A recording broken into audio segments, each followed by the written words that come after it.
7 o'clock. So welcome to New Freedom. Welcome to Position in Neutrality. I guess I need to find out, first of all, who's in here for the first time tonight. Anybody here for the very first time tonight? Oh, good. A few of you. First of all, welcome. That's cool. We're glad you're here. And second, let us warn you in advance, you may experience us just a little different than other meetings of other fellowships you may have attended. Primary reason that's liable to happen is that we intend for you to have a very different experience here. What we do here is we take a look at the suggested instruction for a step or so a week directly out of this book, and we use this book in 12-step recovery. Why? The process described by the authors of this book has been proven to work for addicts of the hopeless variety, addicts to alcohol and other substances. So what I do here is not so much tell you what the book says, because what the book says to you is none of my business, but what I will do is I'll show you how I find what it says to me. And I'll encourage you to have your experience, and if we both do our job, we'll share a spiritual experience in this room tonight. How many of you have been here before and can witness for these folks that have? Okay, so those of you online couldn't see, but they raised their hand. In 12-step recovery, when we speak of a spiritual experience, we're talking about a tangible, a sensory experience. When you share it, we'll know, we'll feel it together, right? And the reason we want to call it to your attention is we would teach you to talk to you about the power we call God without giving you a demonstration of the power. Fair enough? So tonight we're going to take a look at step 4, which is why I commented on maybe the room is not as full. Somebody got a memo out. Because a lot of times people don't want to look inward, right? But I want to hope that before the night's over, you're going to understand why it's a really good idea for anybody, whether you have an addictive disorder or any kind of human condition, to perhaps get a look at the truth. So we're going to just take a dive into their experience and see what you can learn or glean from it. We're going to start on page 63 of the text. And it starts out, it says, next, we launched out on a course of vigorous action. So what I want to call your attention to is, first of all, who's we? The first 100 launched out on a course of vigorous action. How many of you in your first attempt at a fourth step would describe your experience as something less than a launching? So I don't know why that might have been, but it's entirely possible that you had not yet encountered power. That's why there's a step 2 encounter, which I enjoin in 3 to ask for power to embark on my inward search. Does it make sense? So let's go through this and see what we get revealed, huh? So the first step of which is a personal house cleaning, which many of us had never attempted. So how many of you prior to being introduced to recovery and a fourth step experience had ever tried to do an inventory of yourself? Like, no hands up, so I'm gonna presume just like them, most of us have never attempted. Why do we think we can figure it out on our own? How many of you didn't figure you needed any help? I can do that. Okay, these people, this is a book of testimony. So the power of their testimony is the revelation they experienced. There's no reason you should know what they experienced or even what they did without someone showing you and telling you not what you should do, but what I found I needed to do and what I experienced as a result, right? Okay. So it says, though our decision was a vital and crucial step, it could have little permanent effect unless at once followed by a strenuous effort to face and be rid of the things in ourselves which had been blocking us. Our liquor was but a symptom. How many of you concluded that somewhere out there? That whatever drug or whatever you're using, that really wasn't the main problem. Any of you figure that out? It was a symptom, right? Because alcohol was my solution until it started being problematic. Okay. So we had that part right, but no other solution, yes? Right. And so they said we had to get down to causes and conditions. How many of you had just some abstinence experience and you didn't like abstinence? None of us like abstinence. That's not what They celebrate abstinence in the fellowship, but in the program, we celebrate spiritual inebriation, ease and comfort from within without going out in the world to get it. Pretty handy little trick for an addict to know. Okay. All right. So, therefore, we started upon a personal inventory. This was step 4. A business which takes no regular inventory usually goes broke. Taking a commercial inventory is a fact-finding and a fact-facing process. It's an effort to discover the truth about the stock in trade. One object is to disclose damaged or unsaleable goods, to get rid of them promptly and without regret. If the owner of the business is to be successful, he cannot fool himself about values. We did exactly the same thing with our lives. Sorry I read so long. I know that's tedious, but I have to read you the entirety of it, and then we can go back and deconstruct how much instruction they put in the paragraph. Make sense? Yeah. So if we did exactly the same thing with our life, we need to go see what they said they did. So the first thing they said they did is that they embarked on an effort to discover the truth about the stock in trade. So what, in this instance, what is the stock in trade? Me. Right?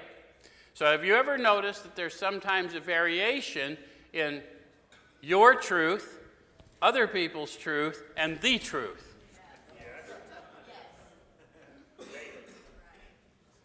So this is not an effort to learn my truth. It's not an effort to learn your truth. It is an effort to experience profoundly the truth.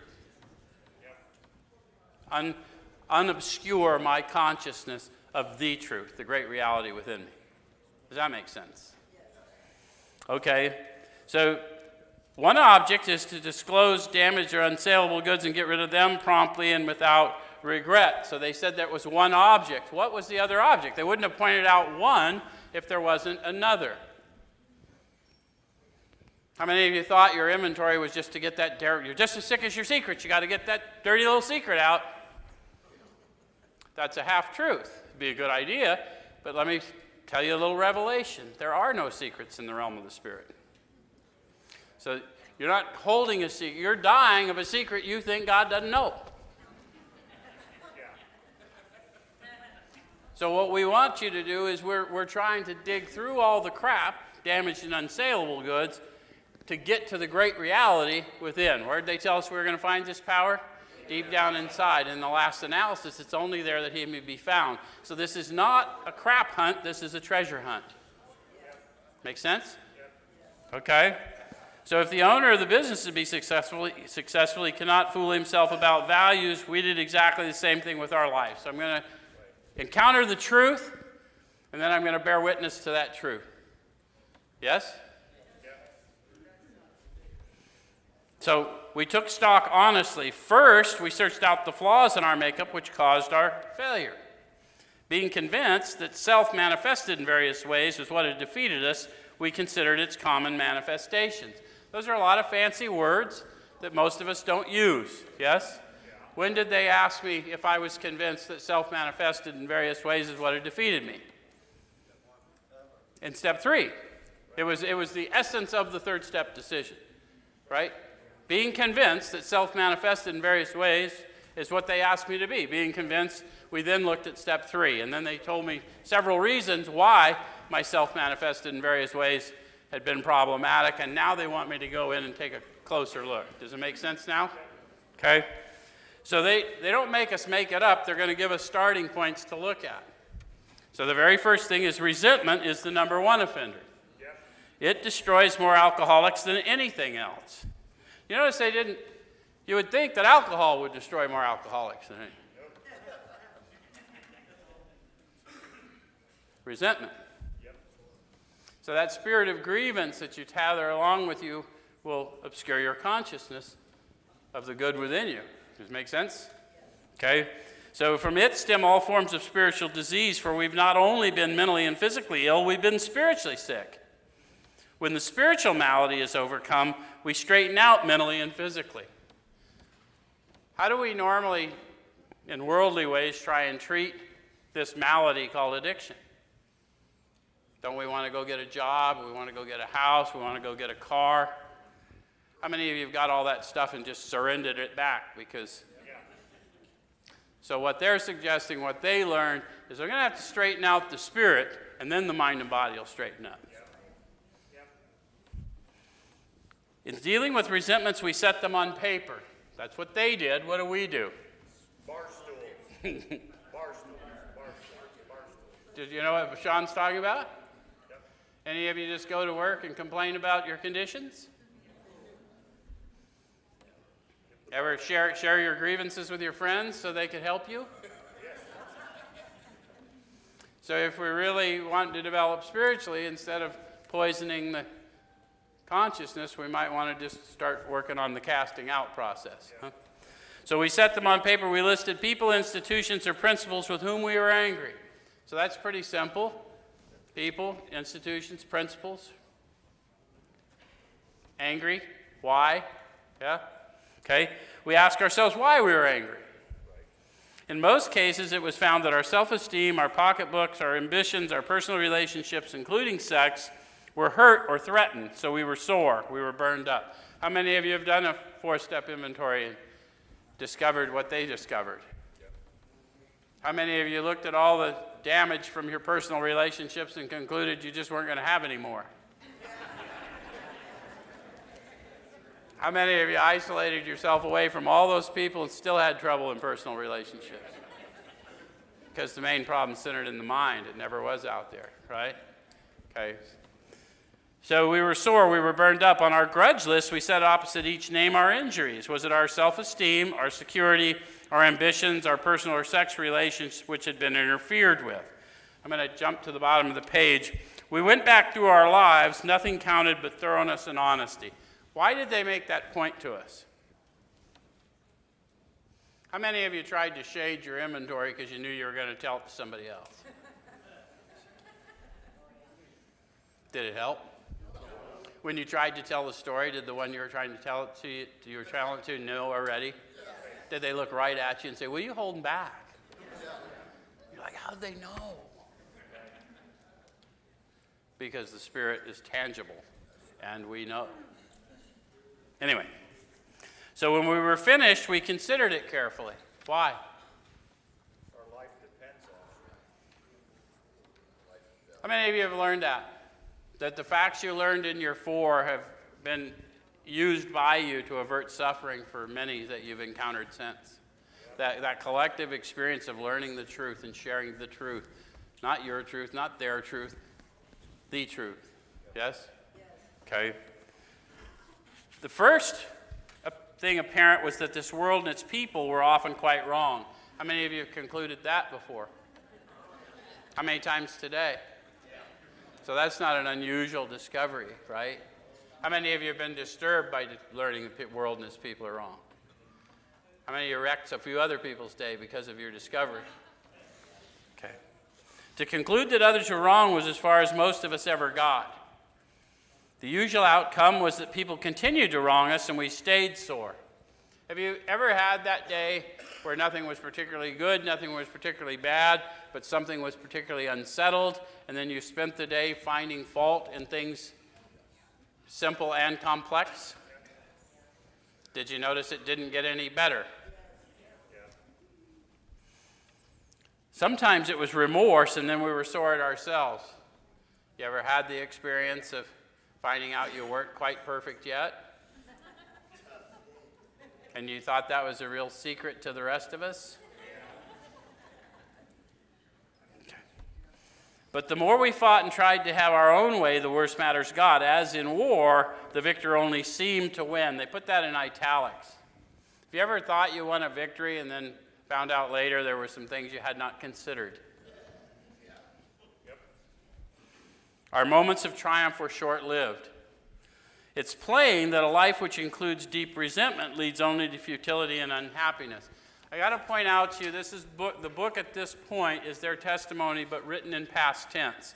They're talking to you of an experience they've had. If you've never done a 4-step, it may not be plain yet to you that a life filled with deep resentment leads only to futility and unhappiness. In fact, I will tell you in my own experience, my resentment kept me alive for some period of time because that's all I had.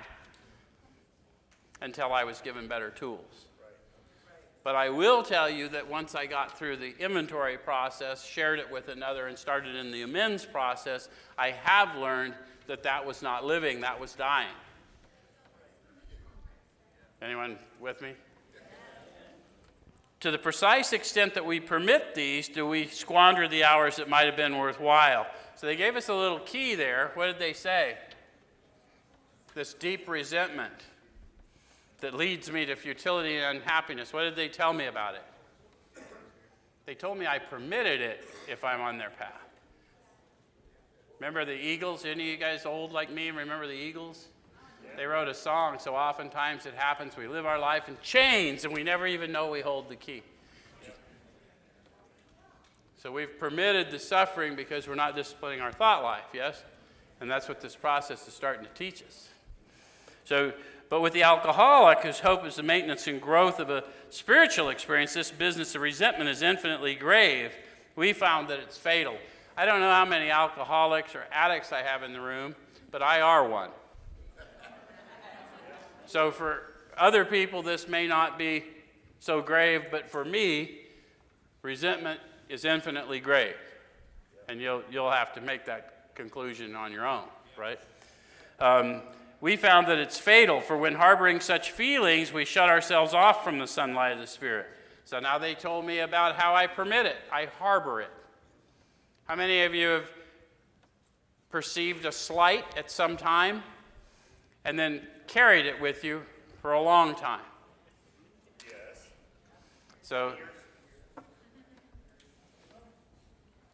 For when we're harboring such feelings, we shut ourselves off from the sunlight of the Spirit. The insanity of alcohol returns and we drink again.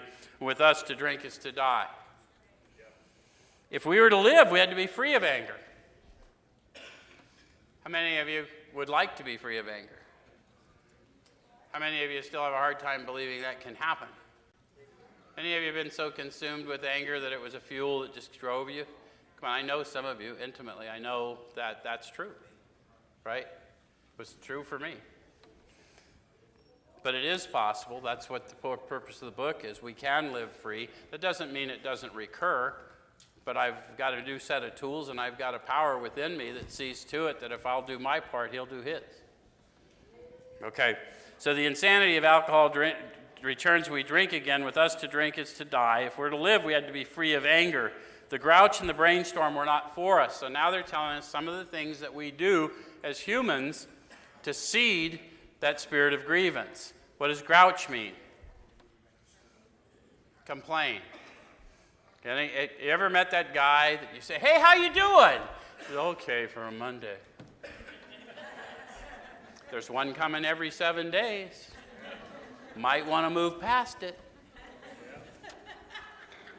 Right? What about brainstorm? You ever get a bright idea? Launch out on a course of vigorous action? Maybe not fully consider the consequences of said action? That's a brainstorm. Or perhaps a sudden fit of rage. Any of you ragers? Are you such a rager that you see yourself acting out and go, "What a jerk"? I can see this one coming. This is going to turn bad. Okay. All right, so those things are not for us. They may be the dubious luxury of normal men, but for alcoholics, these things are poison. You know your condition. If you're an addict of the hopeless variety, if you're an alcoholic of the hopeless variety, those things are not going to let you live long and happy, right? Okay, so we turn back to the list, for it held the key to the future. So what's the key to the future? It's real simple, the truth. The truth is the key to the future. We don't have to get it twisted, okay? We're prepared to look at it from an entirely different angle. We began to see that the world and its people really dominated us. Any of you, where's my meth addicts? Come on, there got to be a few of you. They were everywhere, weren't they? Under the trailer. Wait. Tore the floor out just because they couldn't hide under there. Now they can see my feet from the street. Come on, who was there with me? No? wherever. Yeah, they get in the attic too. It's a mess. Okay, in that state, the wrongdoing of others, fancied or real, had the power to actually kill. How could we escape? Wrongdoing of others, fancied or real? How much of the wrongdoing of others toward me do you imagine is fancied? 90%. Why is he so sure that it's 90%? Experience. What I have learned, I would concur with him, and not because I know me any better than Sean knows me, but I will tell you that most of you are not thinking of me nearly as often as I'm thinking of me. You're probably thinking of you, which means you just bumped into me because you were too busy thinking of you. But I'll let it ruin my whole day, because enough of me talking about me. Let's hear what you think about me.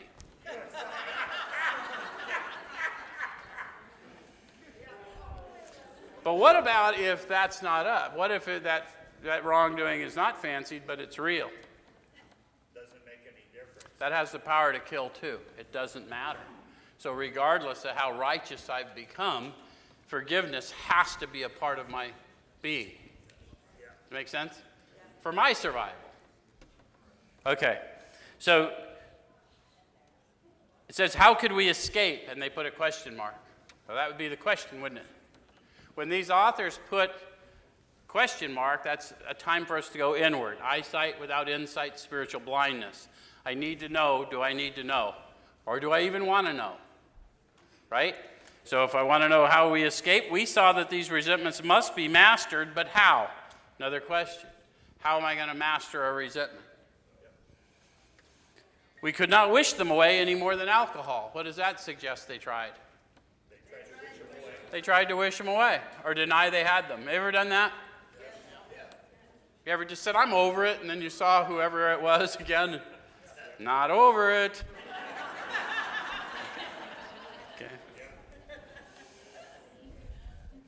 Okay, so this was our course. We realized that the people who wronged us were perhaps spiritually sick.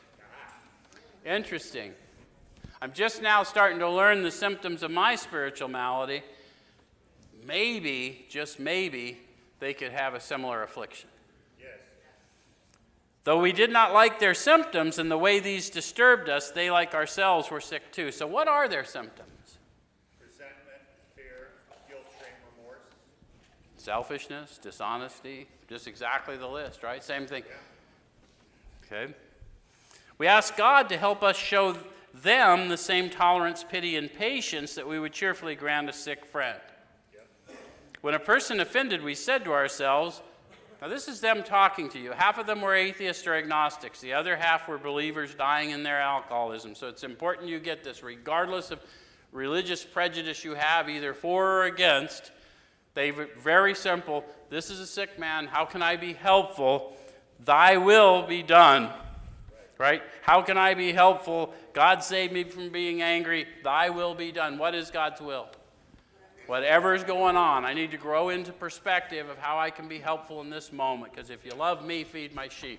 I was brought to this moment in order to impart something. Yes?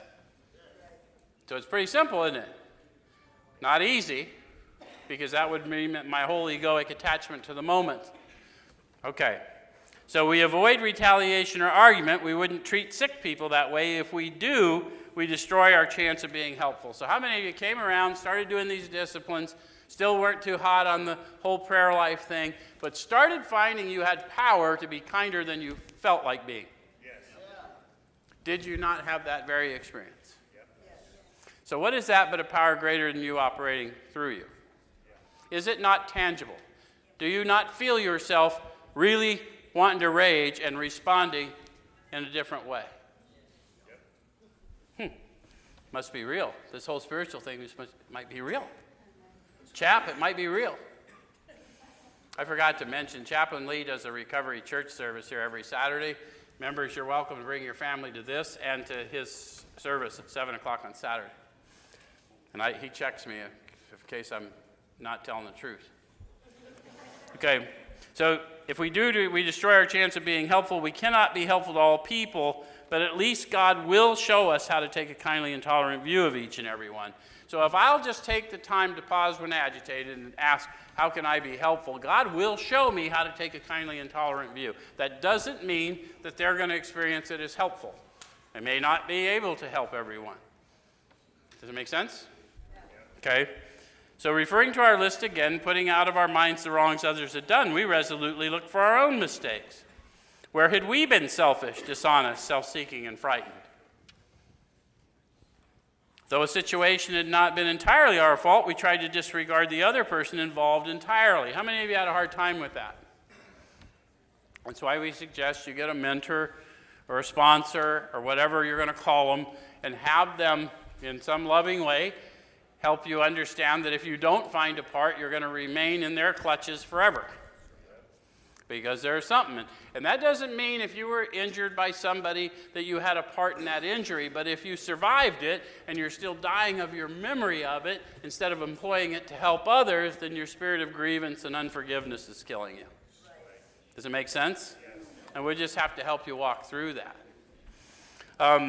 Though a situation had not been entirely our fault, we tried to disregard the other person involved entirely. Where were we to blame? So it's really hard when we don't think we had a part. In most cases, if we look hard enough, we'll see that. But some childhood injuries we had no part in, that kind of thing. Even abusive adult relationships we may not have a part in. But unforgiveness is deadly to me. So the inventory was ours, not the other man's. When we saw our faults, we listed them. We placed them before us in black and white. We admitted our wrongs honestly and were willing to set these matters straight. So they told me I admitted them honestly, and then I was ready to set these matters straight. How many of you saw it, said you were willing, and then still lacked the power to carry it out? Okay, because we're in step 4, we're not in step 9. There's some more prep. Okay? All right, so notice that the word fear is bracketed alongside the difficulties with Mr. Brown, Mrs. Jones, the employer, and the wife. This short word somehow touches every aspect of our lives. How many of you found that out? Where's my anger people here? So we didn't admit to fear readily, did we? I ain't afraid of nothing. Might be a little selfish. I ain't afraid of nothing. Selfishness and fear are just running the same line, right? So some people don't mind copping to one, but it's those manifestations of self driven by fear that defeat me. Okay, so it was evil and corroding thread. The fabric of our existence was shot through with it. It set in motion trains of circumstances which brought us misfortune we felt we didn't deserve. How many of you have had that and know exactly what they're talking about? Some of you have sat with. You experienced some misfortune. You experienced some cruelty at a difficult time, but the fact of the matter is your behavior that led up to them, out of self-protection, people kept you away, and so you felt slighted. Yeah. Any of you got family? Yeah. My family does that to me on the regular. It's been a long time since they saw me in that kind of a mess, but I'm still that guy. And it's not their fault. Right? Okay. All right, so, but did we not ourselves set the ball rolling? Sometimes we think fear ought to be classed with stealing. It seems to cause more trouble. Why? Doesn't that sound a little drastic? Yeah. How many of you have let fear steal from you an opportunity? Oh, yeah, big time. The biggest opportunity that we let fear steal from us is a better version of ourselves. So, get some power. And do not let, fear's a liar. Do not let fear steal a better version of you. Okay? We reviewed our fears thoroughly. We put them on paper even though we had no resentment in connection with them. You guys know what they're talking about? Fear experiences that have no resentment in connection with them. Where's my people that suffered from depression? That's anger without enthusiasm.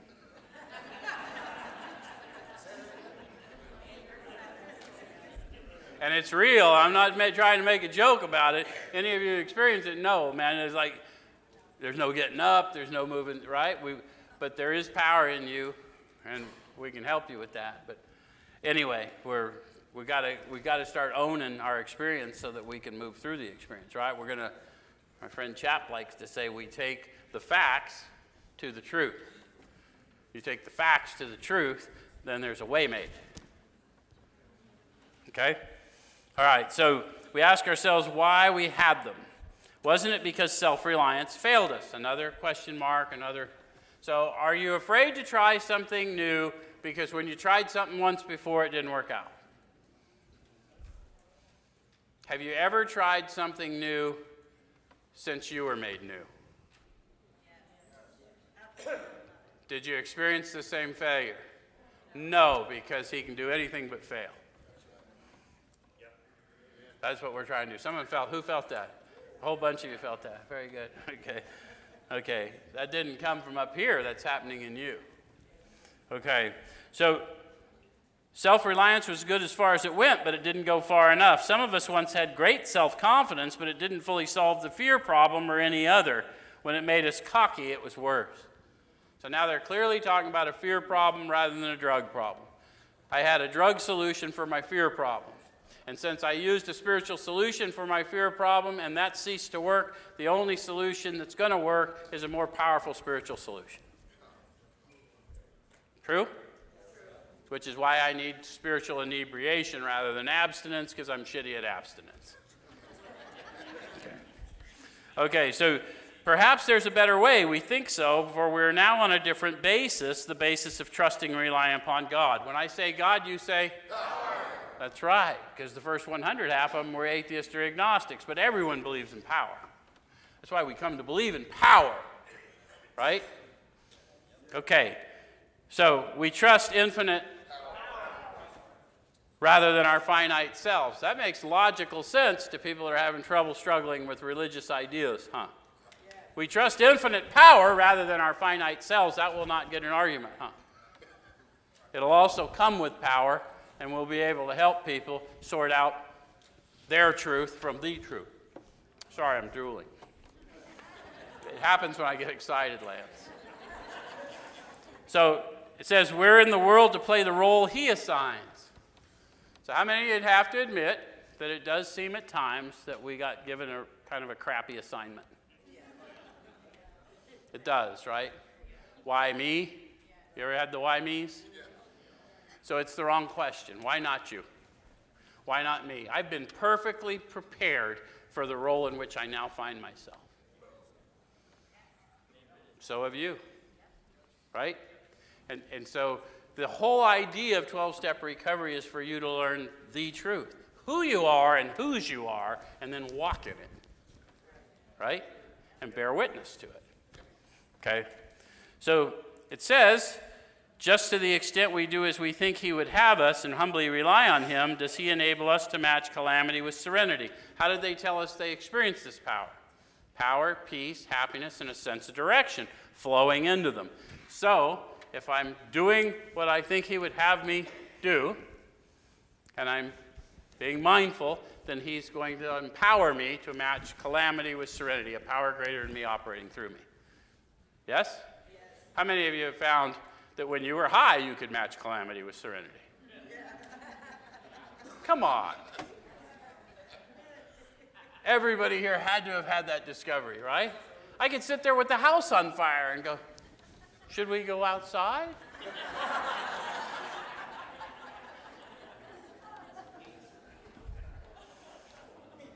So now we're going to be empowered internally to be able to respond in loving ways, yes? Okay, we never apologize to anyone for depending upon our Creator. We can laugh at those who think spirituality the way of weakness. Paradoxically, it's the way of strength. The verdict of the ages is that faith means courage. All men of faith have courage. They trust their God. There you go, someone said it. We never apologize for God. Instead, we let him demonstrate through us what he can do. We ask him to remove our fear and direct our attention to what he would have us be at once we commence to outgrow fear. I'd like you to take a look at what they discovered. I was never the doer. God's the doer, I'm the being. That's why they don't call me a human doing, they call me a human being. And when when I wake up, which is the goal, then I'll serve as an instrument. Yes? How many of you have found yourself serving as an instrument and just never had anyone break it down for you? Yes. And you knew you were serving as an instrument because you were being a whole lot nicer than you ever thought you wanted to be. Okay. And why did that happen? Well, apparently because I outgrew fear. Right? You start getting a little more. I hear it all the time in recovery rooms. I'm more comfortable in my skin. You know why? Because you outgrew fear. Now about sex. Whoops. They had to go there, didn't they? Many of us needed an overhauling there, but above all, we tried to be sensible on this question. It's so easy to get way off track. Here, we find human opinions running to extremes, absurd extremes, perhaps. One set of voices cry that sex is a lust of our lower nature, a base necessity of procreation. And then we have the voices who cry for sex and more sex, who bewail the institution of marriage, who think that most of the troubles of the race are traceable to sex causes. They think we don't have enough of it or that it isn't the right kind. How many of you have been on that side of the scale? Which one? Not enough of it or not the right kind? That should be all my meth addicts. Leathers, feathers.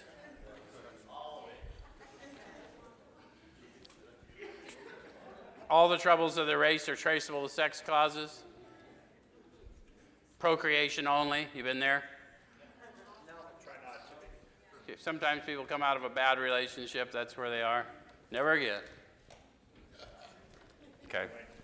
So what we're trying to do is see if we can figure out some balance and get an ideal. So they see its significance everywhere. One school would allow man no flavor for his fare. The other would have us all on a straight pepper diet. We want to stay out of this controversy. Who's we? First 100. So if we want to follow along in their suggestion, then we should not pile on when we see people acting like people. Right? We do not want to be the arbiter of anyone's sex conduct. Why not? God is. Well, and we're not very good at it, right? I'm more likely to catch you doing something with someone I was hoping to do it with than I. You have. It happens. So it says we all have sex problems. We'd hardly be human if we didn't. What can we do about them? So it's not a discovery to see other people behave less than optimal. Yeah. What I need to do is discipline my thoughts so that I don't behave less than optimal. Yeah. Okay? All right, so we reviewed our own conduct over the years past. Where had we been selfish, dishonest, inconsiderate?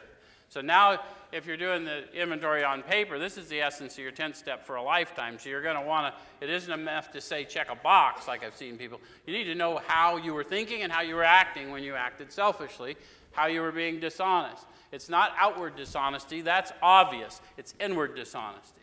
I can't treat you bad without somehow telling myself you deserve it, or I deserve it, or some combination, all a lie. Nobody deserves to be treated badly no matter what. Right? So then it says, whom had we hurt? How many of you that have done this and found out there were collateral damage? Any of us that ever been in a marital relationship and then blew that up? We had kids, we had family members, right? Okay.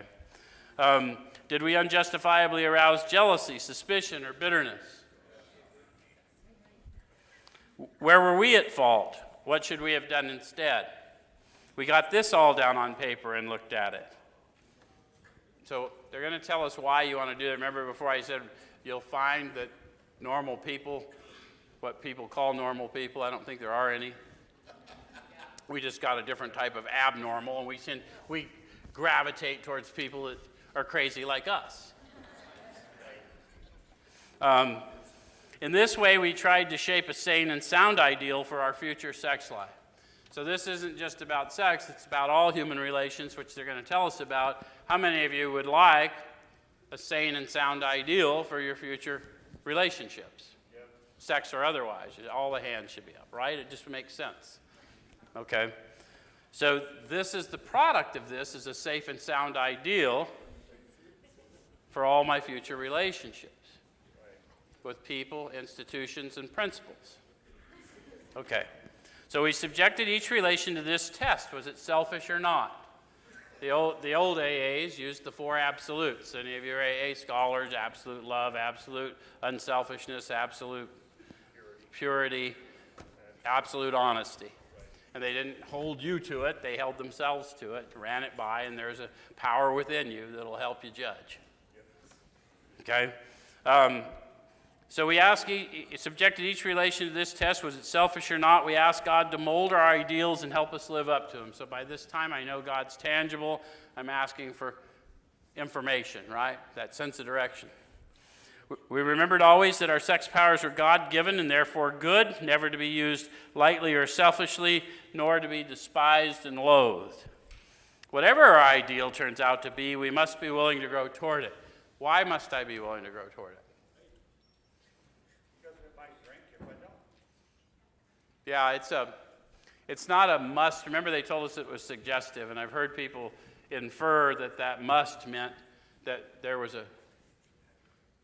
rule of some sort, but there really are no rules. You can do it however you want to. However, why would I write all this crap down if I didn't want to outgrow it? If I didn't want to become this better guy, why wouldn't I be willing to do the things that would propel me there? Right? So it's kind of a no-brainer willing than as opposed to a rule, right? A no-brainer must. I wouldn't have taken this much time and trouble and gone through the suffering of reliving it if I weren't willing to grow.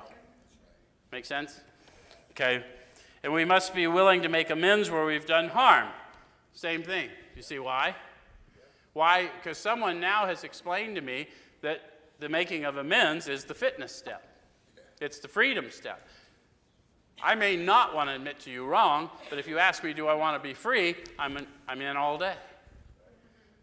Right? Okay. So it says that provided we don't bring about still more harm in so doing. In other words, we treat sex as we would any other problem. So like I said, this is an inventory of our human condition. Sex is just one manifestation of self that tends to cause humans a lot of trouble. So I'm going to look at all my future relationships with this sane and sound lens. Does that make sense? My language has been pretty good tonight. Well, I got to tell you, sometimes I'm worse. I asked the old timers this part, and they told me, Joe, write them all down. You probably fucked them all anyway.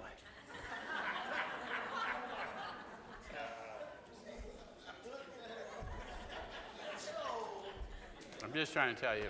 Raheem, that's what happened.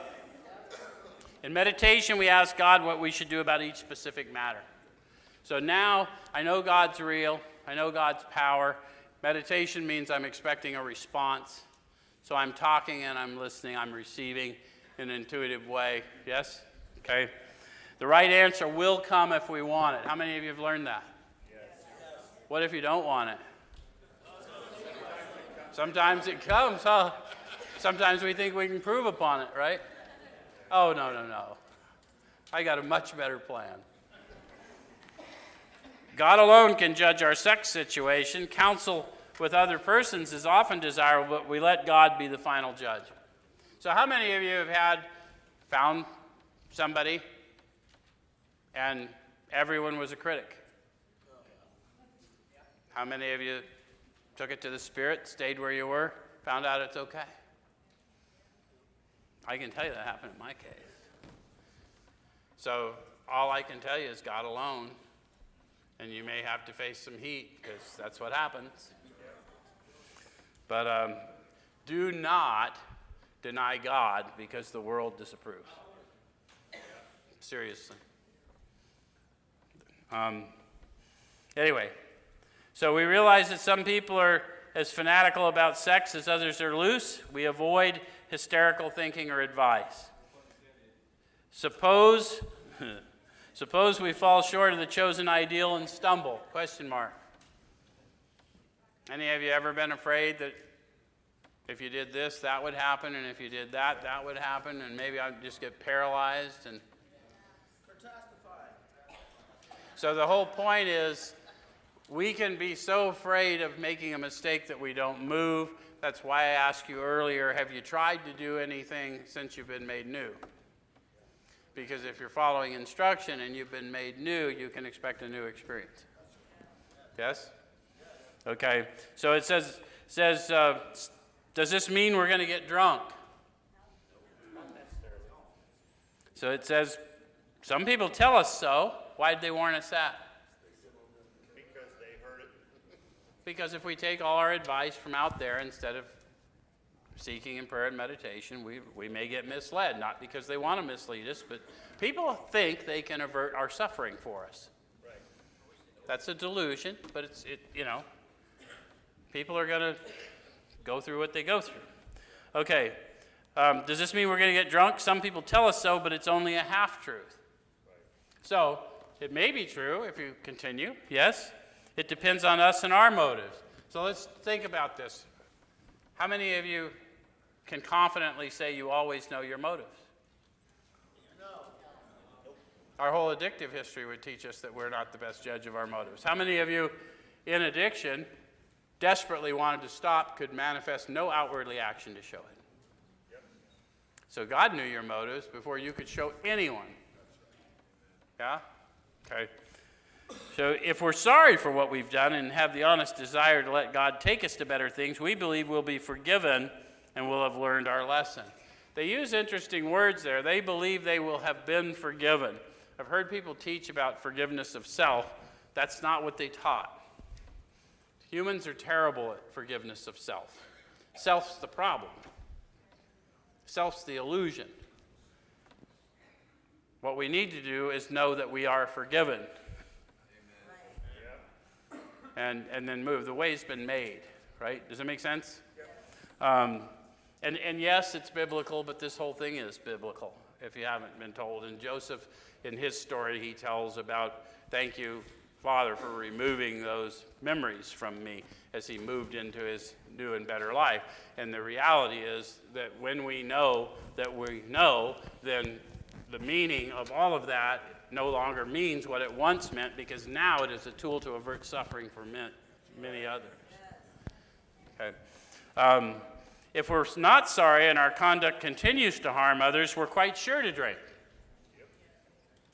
So if we're running around just being a train wreck, then we're probably going to get what we always got for being a train wreck. Okay. We're not theorizing. These are facts out of our own experience. To sum up about sex, we earnestly pray for the right ideal, for guidance in each questionable situation, for sanity, and for strength to do the right thing. Do you think when they asked for strength to do the right thing, there was something they wanted to do that was averted because they found out God was real and they asked to be protected from themselves?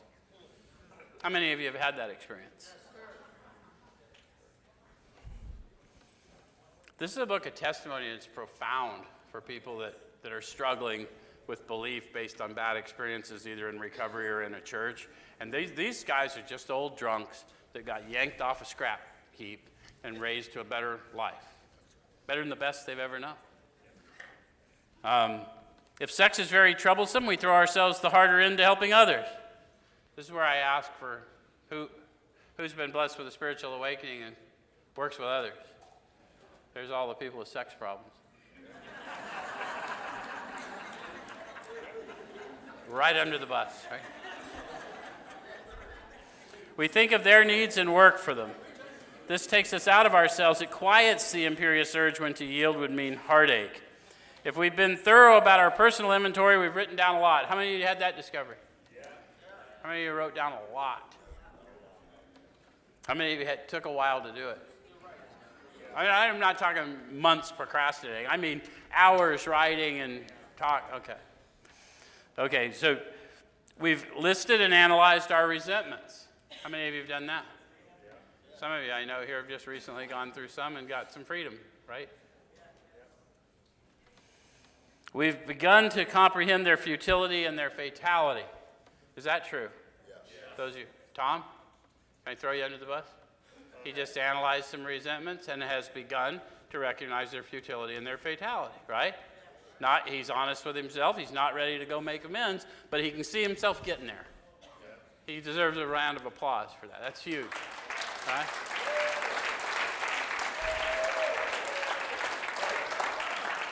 So we have commenced to see their terrible destructiveness. We have begun to learn tolerance, patience, and goodwill toward all men, even our enemies, for we look upon them as sick people. See, a new perspective. My insanity was an appalling lack of perspective. And now, because I'm made new, I see new, right? A vital sixth sense. Yes? Okay. So we have listed people we have hurt by our conduct and willing to straighten out the past if we can. In this book, you read again and again that faith did for us what we could not do for ourselves. Did you notice how they worded that? Faith did for us what we could not do for ourselves.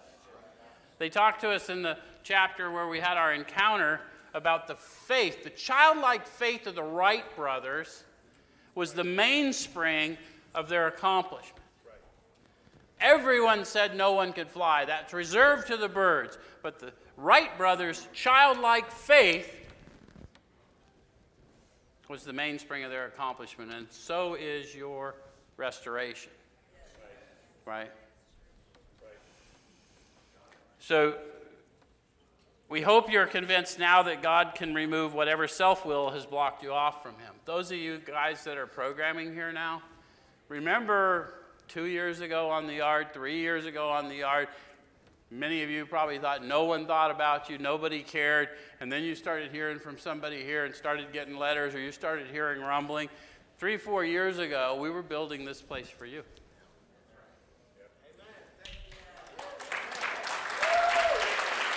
And nobody thought this was a good idea.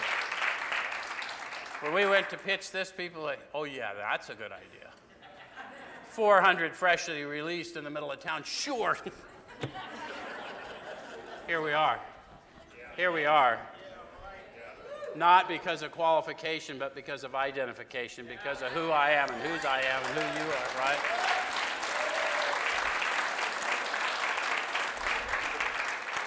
If you've already made a decision and an inventory of your grosser handicaps, you've made a good beginning.